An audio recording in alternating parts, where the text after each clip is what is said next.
ನಮಸ್ಕಾರ ಸ್ನೇಹಿತರೆ. ಪರಶಿವನನ್ನು ಪೂಜಿಸಲು ಯಾವುದೇ ರೀತಿಯ ವಿಶೇಷ ಪೂಜೆ ಅಗತ್ಯವಿಲ್ಲ. ಯಾಕೆಂದರೆ ಪರಶಿವನು ಕೇವಲ ಭಕ್ತರ ನೈಜ ಭಕ್ತಿಯನ್ನು ಮಾತ್ರ ಬಯಸುತ್ತಾನೆಯೇ ಹೊರತು ಆಡಂಬರದ ಪೂಜೆಯಲ್ಲ. ಶಿವನು ಭಕ್ತರ ನಿಷ್ಕಲ್ಮಶ ಭಕ್ತಿಯನ್ನು ಮಾತ್ರ ಇಷ್ಟಪಡುವುದರಿಂದ ಪರಶಿವನನ್ನು ಭೋಲೆ ಭಂಡಾರಿ ಎಂದು ಕರೆಯಲಾಗುತ್ತದೆ. ಅದರಲ್ಲೂ ಶಿವನನ್ನು ಶ್ರಾವಣ ಸೋಮವಾರದಂದು ಆರಾಧಿಸಿದರೆ ಆತನ ವಿಶೇಷ ಆಶೀರ್ವಾದವು ದೊರೆಯುತ್ತದೆ. ಶ್ರಾವಣ ಮಾಸದಲ್ಲಿ ಶಿವನ ಕಥೆಯನ್ನು ಯಾರು ಓದುತ್ತಾರೋ, ಯಾರು ಕೇಳುತ್ತಾರೋ ಅವರಿಗೆ ಶಿವನ ಆಶೀರ್ವಾದ ದೊರೆಯುತ್ತದೆ. ಅದಕ್ಕಾಗಿ ಸ್ನೇಹಿತರೆ, ನಾನು ಹೇಳುವ ಈ ಒಂದು ಕಥೆಯನ್ನು ದಯವಿಟ್ಟು ಕೊನೆಯವರೆಗೂ ಆಲಿಸಿರಿ.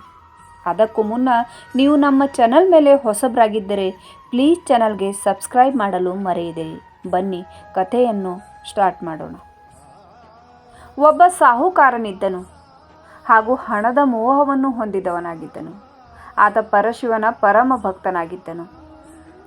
ಆತನಿಗೆ ಯಾವ ಸಂಪತ್ತೂ ಕಡಿಮೆ ಇರಲಿಲ್ಲ. ಆದರೆ ಅವನಿಗಿದ್ದ ಒಂದೇ ಒಂದು ಕೊರತೆ ಎಂದರೆ ಆತನಿಗೆ ಮಗನಿರಲಿಲ್ಲ.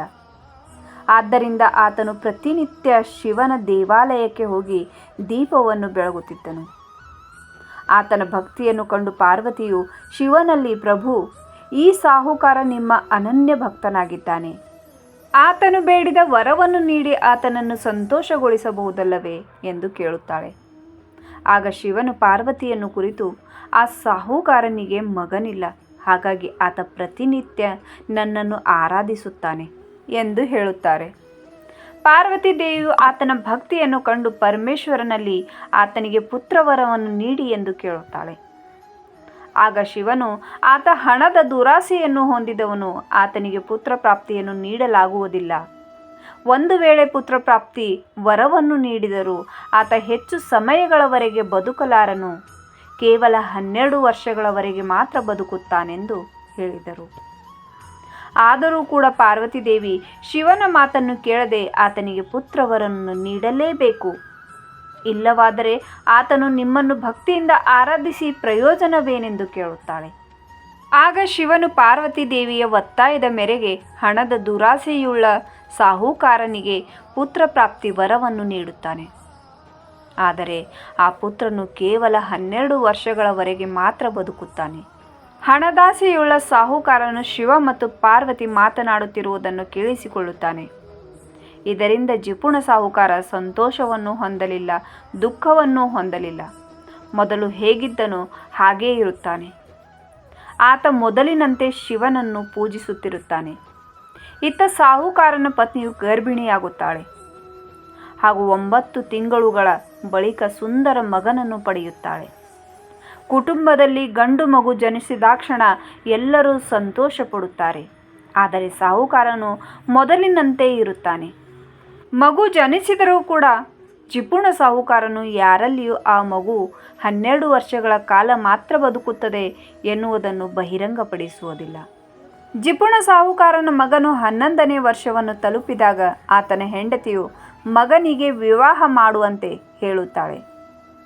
ಆದರೆ ಸಾಹುಕಾರನು ತನ್ನ ಮಗ ಓದಬೇಕೆಂದು ಹೇಳಿ ಕಾಶಿಗೆ ಕಳಿಸಲು ನಿರ್ಧರಿಸುತ್ತಾನೆ. ಆಗ ಮಾವನನ್ನು ಕರೆದು ಮಗನನ್ನು ಕಾಶಿಗೆ ಕರೆದುಕೊಂಡು ಹೋಗಲು ಹೇಳುತ್ತಾನೆ ಹಾಗೂ ದಾರಿಯ ಮಧ್ಯೆ ಯಾವುದಾದರೂ ಶುಭ ಸಮಾರಂಭವಾಗುತ್ತಿದ್ದರೆ ಬ್ರಾಹ್ಮಣರಿಗೆ ಭೋಜನವನ್ನು ನೀಡಿ ಎಂದು ಹೇಳಿ ಕಳಿಸುತ್ತಾನೆ. ಸಾಹುಕಾರನ ಆದೇಶದ ಮೇರೆಗೆ ರಸ್ತೆ ಮಧ್ಯೆ ಆಚರಿಸುತ್ತಿದ್ದ ಎಲ್ಲ ಸಮಾರಂಭಗಳಲ್ಲೂ ಬ್ರಾಹ್ಮಣರಿಗೆ ಭೋಜನವನ್ನು ನೀಡುತ್ತಾರೆ. ರಸ್ತೆಯ ಮಧ್ಯೆ ಒಂದು ರಾಜಕುಮಾರಿಗೆ ವಿವಾಹವಾಗುತ್ತಿರುತ್ತದೆ. ಆದರೆ ರಾಜಕುಮಾರಿಯನ್ನು ವಿವಾಹವಾಗುತ್ತಿರುವ ವರನಿಗೆ ಕೇವಲ ಒಂದು ಕಣ್ಣು ಮಾತ್ರ ಇರುತ್ತದೆ. ಆಗ ರಾಜಕುಮಾರಿಯ ತಂದೆ ಸಾಹುಕಾರನ ಮಗನ ಬಳಿ ಬಂದು ಮದುವೆಯ ಕಾರ್ಯವನ್ನು ಸಂಪೂರ್ಣಗೊಳಿಸುವಂತೆ ಹೇಳುತ್ತಾನೆ. ಆಗ ಸಾಹುಕಾರನ ಮಗನು ತನ್ನ ಮಾವನ ಮಾತಿನ ಮೇರೆಗೆ ವಿವಾಹವನ್ನು ಸಂಪೂರ್ಣಗೊಳಿಸಲು ಮುಂದಾಗುತ್ತಾನೆ. ಮಾವನ ಮಾತಿನಂತೆ ಸಾಹುಕಾರನ ಮಗನು ಹಸೆಮಣೆ ಏರಿದ್ದ ರಾಜಕುಮಾರಿಯ ಪಕ್ಕದಲ್ಲಿ ಹೋಗಿ ಕುಳಿತುಕೊಳ್ಳುತ್ತಾನೆ ಹಾಗೂ ಮದುವೆಯ ಮುಗಿದು ಇನ್ನೇನು ಹೊರಡಬೇಕೆನ್ನುವಷ್ಟರಲ್ಲಿ ಸಾಹುಕಾರನ ಮಗನು ಆಕೆಯ ಕೈ ಮೇಲೆ, ನೀನು ಮದುವೆಯಾಗಿರುವುದು ನನ್ನನ್ನು, ಆದರೆ ನಿನಗೆ ನಿಶ್ಚಯಿಸಿದ ವರನಿಗೆ ಒಂದು ಕಣ್ಣಿಲ್ಲವೆಂದು ಬರೆದಿಟ್ಟು ಅಲ್ಲಿಂದ ನೇರವಾಗಿ ಕಾಶಿಗೆ ಮಾವನೊಂದಿಗೆ ಹೊರಡುತ್ತಾನೆ. ಇತ್ತ ರಾಜಕುಮಾರಿಯು ತನ್ನ ಕೈಮೇಲೆ ಬರೆದ ಅಕ್ಷರಗಳನ್ನು ಓದುತ್ತಾಳೆ ಹಾಗೂ ಮದುವೆ ನಿಶ್ಚಯಿಸಿದ ರಾಜನೊಂದಿಗೆ ಹೋಗಲು ನಿರಾಕರಿಸುತ್ತಾಳೆ. ಒಂದು ದಿನ ಸಾಹುಕಾರನ ಮಗನ ಮಾವ ಯಜ್ಞವನ್ನು ಕೈಗೊಳ್ಳುತ್ತಾನೆ. ಯಜ್ಞ ಆರಂಭವಾದರೂ ಕೂಡ ಸಾಹುಕಾರನ ಮಗ ಕೋಣೆಯಿಂದ ಹೊರಗೆ ಬರುವುದಿಲ್ಲ. ಇದನ್ನು ಗಮನಿಸಿದ ಮಾವನು ತನ್ನ ಅಳಿಯನನ್ನು ಕರೆಯಲೆಂದು ಕೋಣೆಗೆ ಹೋಗುತ್ತಾನೆ. ಅಷ್ಟರಲ್ಲಿ ಸಾಹುಕಾರನ ಮಗ ಅಲ್ಪಾಯುಷಿ ಮರಣ ಹೊಂದುತ್ತಾನೆ. ಮಾವನು ತನ್ನ ಅಳಿಯನ ಸಾವನ್ನು ಕಂಡು ದುಃಖಕ್ಕೆ ಒಳಗಾಗುತ್ತಾನೆ. ಆದರೆ ಯಜ್ಞ ನಡೆಯುತ್ತಿರುವುದರಿಂದ ಅಳಿಯನ ಸಾವಿನ ಸುದ್ದಿಯನ್ನು ಹೊರಹಾಕುವುದಿಲ್ಲ. ಯಜ್ಞದ ಬಳಿಕ ಮಾವನು ಜೋರಾಗಿ ಅಳಲು ಪ್ರಾರಂಭಿಸುತ್ತಾನೆ. ಆತನು ಅಳುವುದನ್ನು ಕಂಡು ಪಾರ್ವತಿಯು ತನ್ನ ಪತಿ ಪರಮೇಶ್ವರರಲ್ಲಿ ಯಾಕಾಗಿ ಈ ಪುಟ್ಟ ಬಾಲಕ ಸಾವನ್ನಪ್ಪಿದ್ದಾನೆ ಎಂದು ಕೇಳುತ್ತಾರೆ. ಆಗ ಶಿವನು ಹಿಂದೆ ನಡೆದ ಘಟನೆಗಳನ್ನು ವಿವರಿಸುತ್ತಾನೆ. ಆಗ ಪಾರ್ವತಿಗೆ ಈತ ಸಾಹುಕಾರನ ಪುತ್ರನೆಂಬುದು ಅರಿವಾಗುತ್ತದೆ. ಅತ್ಯಂತ ಚಿಕ್ಕ ವಯಸ್ಸಿನಲ್ಲೇ ಸಾವನ್ನಪ್ಪಿದ ಸಾಹುಕಾರನ ಮಗನ ಮೃತದೇಹವನ್ನು ಕಂಡು ಪಾರ್ವತಿಯು ಪರಶಿವನ ಬಳಿ, ಪ್ರಭು, ದಯವಿಟ್ಟು ಆ ಮಗುವಿನ ಪ್ರಾಣವನ್ನು ಉಳಿಸಿ, ಇಲ್ಲವಾದರೆ ಆ ಮಗುವಿನ ತಂದೆ ತಾಯಿಯರು ಕೂಡ ಸಾವನ್ನಪ್ಪುತ್ತಾರೆ ಎಂದು ಹೇಳುತ್ತಾಳೆ. ಆಗ ಶಿವನು ತಂದೆಯ ಜಿಪುಣತನವನ್ನು ವಿವರಿಸುತ್ತಾನೆ. ಆದರೂ ಕೂಡ ಪಾರ್ವತಿ ಕೇಳದೆ ತನ್ನ ಪತಿಯ ಬಳಿ ಮಗುವನ್ನು ಉಳಿಸಲು ಬೇಡಿಕೊಳ್ಳುತ್ತಾಳೆ. ಆಗ ಶಿವನು ಪಾರ್ವತಿಯ ಒತ್ತಾಯದ ಮೇರೆಗೆ ಸಾಹುಕಾರನ ಮಗನಿಗೆ ಪ್ರಾಣವನ್ನು ಪುನಃ ನೀಡುತ್ತಾನೆ.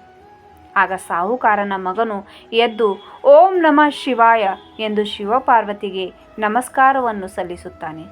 ಆಗ ಶಿವ ಮತ್ತು ಪಾರ್ವತಿಯು ಆ ಮಗುವಿಗೆ ಆಶೀರ್ವದಿಸಿ ಅಲ್ಲಿಂದ ಹೊರಡುತ್ತಾರೆ. ಹಾಗೂ ಸಾಹುಕಾರನ ಮಗ ತನ್ನ ಮಾವನೊಂದಿಗೆ ತಂದೆ ಇದ್ದಲ್ಲಿಗೆ ಹೊರಡುತ್ತಾರೆ.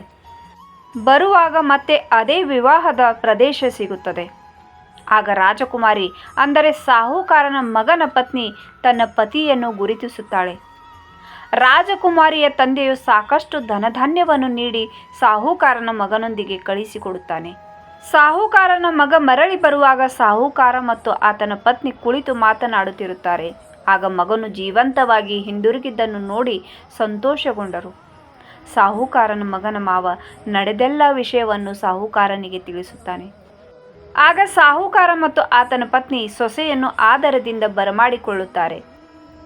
ಅದೇ ದಿನ ರಾತ್ರಿ ಸಾಹುಕಾರನ ಕನಸಿನಲ್ಲಿ ಪರಶಿವನು ಕಾಣಿಸಿಕೊಂಡು, ನಿನ್ನ ಭಕ್ತಿದಾಯಕ ಪೂಜೆಯಿಂದ ನಾನು ಸಂತೋಷಗೊಂಡಿದ್ದೇನೆ ಎಂದು ಹೇಳುತ್ತಾನೆ.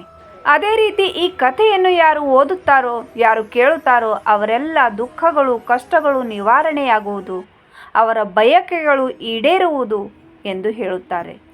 ಆದ್ದರಿಂದ ಶ್ರಾವಣ ಸೋಮವಾರದ ವ್ರತದಲ್ಲಿ ಈ ಕಥೆಯನ್ನು ಓದಲಾಗುತ್ತದೆ. ಓಂ ನಮಃ ಶಿವಾಯ.